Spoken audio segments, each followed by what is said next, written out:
Okay, ladies and gentlemen, we're building a rifle today. So the first thing you want to do is inventory the parts. So we're going to go through the parts. I've already inventoried and inspected all the components, okay?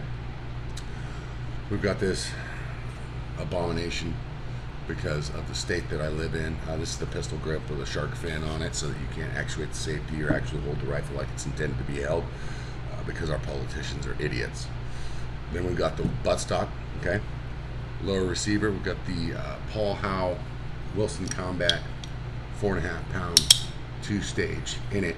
I'm going to uninstall it and reinstall it for the video purpose. We've got a Wilson Combat auto bolt carrier group, excuse me. Muzzle device, also Wilson Combats. Everything on this table, everything that's going in this gun, other than the physical upper and lower receiver, is Wilson Combat. Physical upper and lower are Juggernaut Tactical. Okay. We got the low profile barrel nut, low profile gas block. We've got their ambidextrous charging handle. We've got the 15-inch M-lock rail. This is their Paul Howe barrel from Wilson Combat. We have our upper receiver, comes with the dust cover and the forward assist pre-installed. We have an ambidextrous safety because we have to run this ugly thing. We'll be working the safety with the firing thumb. Not a big deal, just is what it is. Then we have a lower receiver parts kit, which has all the pins and things that you need for the lower receiver. And then we have the receiver extension kit, which has the receiver extension, the spring, and the buffer. And then the Wilson Combat iron sights. So we've got a complete rifle build taking place here. We have all the parts. We have the right lubrication. So a lot of guys swear by the mil-spec grease that's used for mounting the barrel nut. It's an anti-seize grease so that the steel barrel nut does not over time react and corrode against the aluminum threads on the receiver, causing things to be seized up. However, any anti-seize that doesn't contain graphite will work well.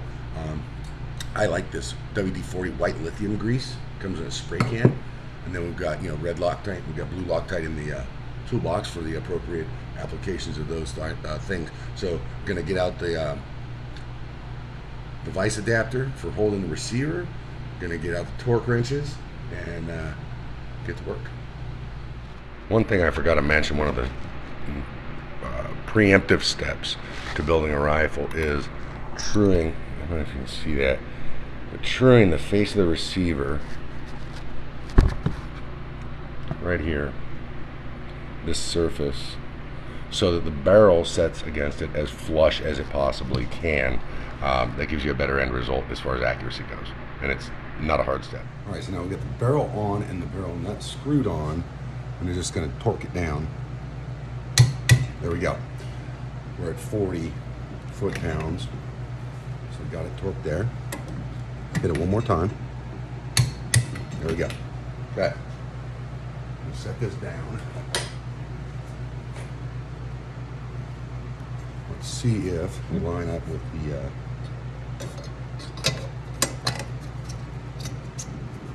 mounting holes here.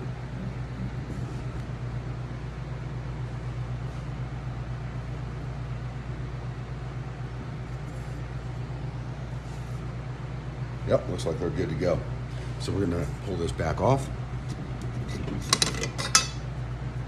Now we're going to mount the gas block and tube.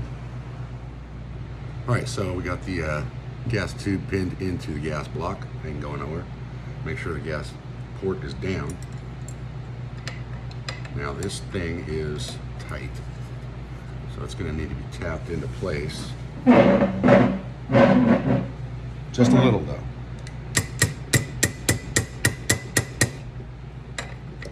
There we go. All right, now we're going to turn the barrel over, make sure everything's lined up, and then anchor this baby. All right, so to recap what we've done so far, trued the face of the receiver. We got this guy set, the spring wasn't set when they shipped. But we trued the face of the receiver, installed the barrel, Okay, torqued it down appropriately, used the appropriate anti-seize grease on the threads, pinned the gas block and secured the gas block, set the tube. Now we're going to do the muzzle device and the hand guard, throw the bolt in and charging handle, and the upper's done. So now we've got the muzzle device installed with the crush washer. Everything's lined up nicely. Okay, so we're almost done with the upper, man. We just got to put the rail on, and then the bolt carrier group and charging handle. All right, so we are setting the final screw here, and I'll go back in and torque it down. So back up until we feel the thread skip. That means it's set, so we don't get any cross threading.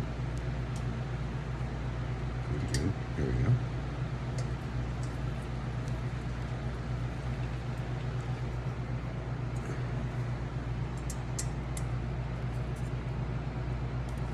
All right, there we have it.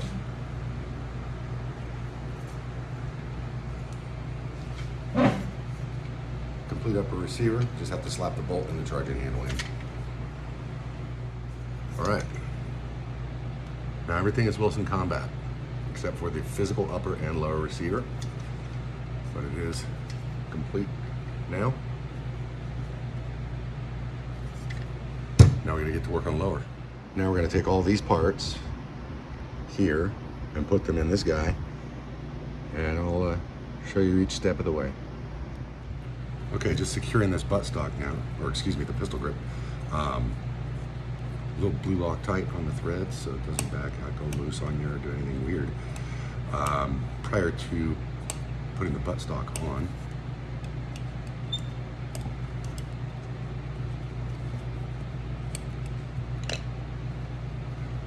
I installed a safety, and this is an ambidextrous safety. So I installed the safety, dropped the plunger in, and then I put the spring in the recess of the buttstock, or the pistol grip, and just put everything together. Now I'm securing the buttstock. Pistol grip. Okay, so now the mag release is in. What you do is on this side of the firearm is you drop the spring in, you put the button on top, and you press it down hard.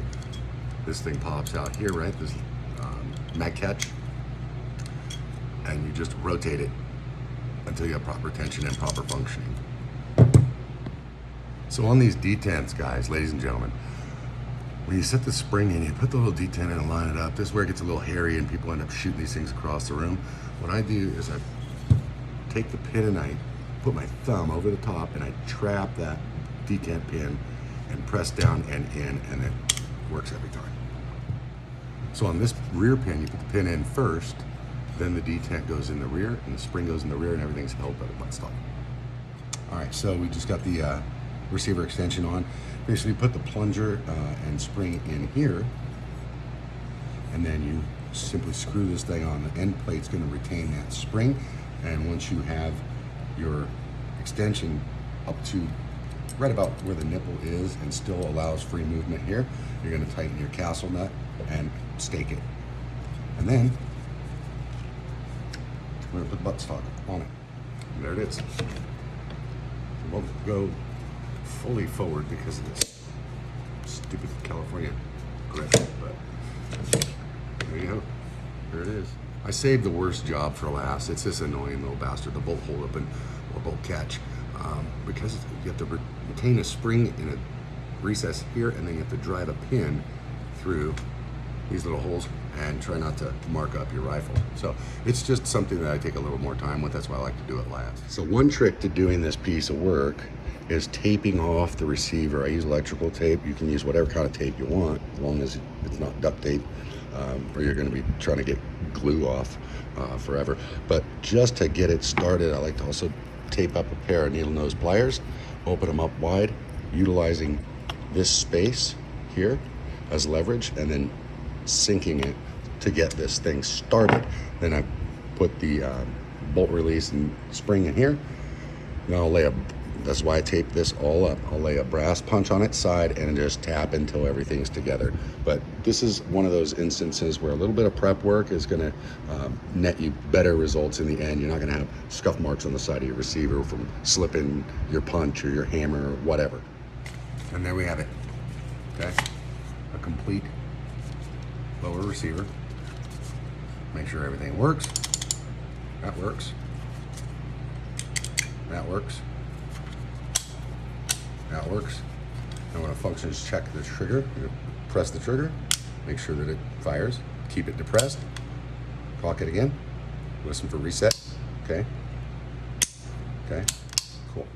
Now on safe. Try to fire it. Doesn't fire. Go back to fire, and it should fire.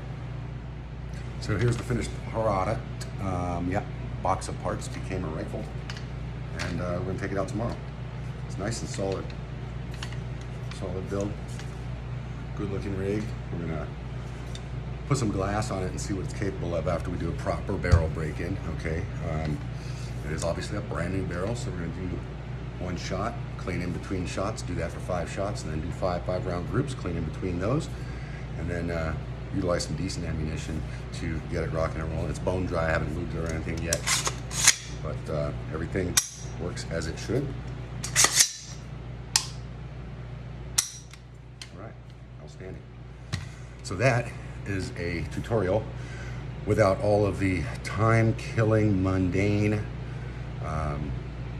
video of you seeing me turn every single freaking screw and every pin punch and everything else. But every step of the way, that's how you build one of these things from the ground up.